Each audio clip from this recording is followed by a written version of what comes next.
پیچھے جو ہے غیرت مندوں کا شہر ہے اور نسلیوں کا شہر ہے. ہم کھڑے ہیں سچ کے ساتھ، عمران خان کے ساتھ کھڑے ہیں. ایک منٹ یار. اور مریم صاحبہ کہتی ہیں کہ میری یہ حکومت نہیں ہے، یہ شہباز کی حکومت میری نہیں ہے. ہم بھی یہی کہتے تھے کہ نون اور شین اور ہے. شہباز کہتا ہے میں دن رات کام کرتا ہوں. او بھائی دن کو کام کرو، رات کے کام چھوڑ دو. رات کو کام مہنگا، آٹا مہنگا، گھی مہنگا، 88% میں قوم پھوکتی بھی نہیں ہے. ہاتھ نیچے کرو. اللہ نے چاہا اب اس ملک کو اللہ کے بعد صرف عدلیہ بچا سکتی ہے اور کوئی نہیں بچا سکتا. ہم تیار ہیں. میں اپنا آدھا سامان چھوڑ رہا ہوں. اگر کال ہو واپس جانا تو سب سے پہلے گرفتاری میں دوں. ایک منٹ یار. اور ہمارا فرض ہے، ہم نے ایوب خان کو گرایا، ہم نے یحییٰ خان کو گرایا، ہم نے بھٹو کو گرایا، ہم نے نواز شریف کو گرایا.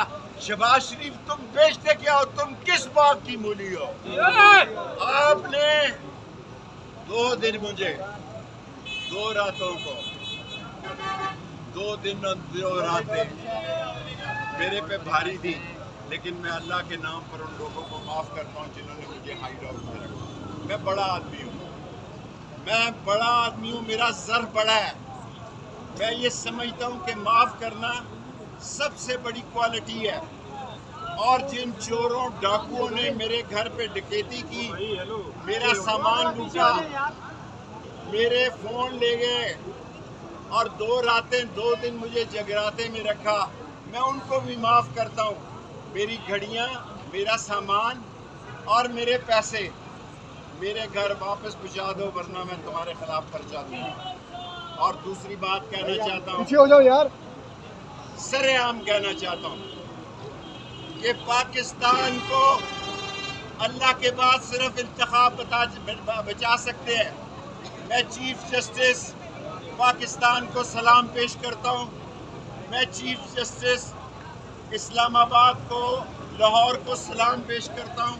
وہ ججز جنہوں نے قانون کے حق میں میری ضمانت دی، میں ان کو جانتا نہیں. قانون جیتا، ان کو سلام پیش کرتا ہوں. کل 3 بجے کل لال حویلی کے باہر اپنے لوگوں سے خطاب کروں گا. سب کا شکریہ. میڈیا کا خاص طور پر میڈیا نے میرے جیسے انسان کا ساتھ دیا. سارا میڈیا، میری کسی سے لڑائی نہیں ہے. سب کا شکریہ. کل 3:05 پر لال حویلی کے باہر خطاب.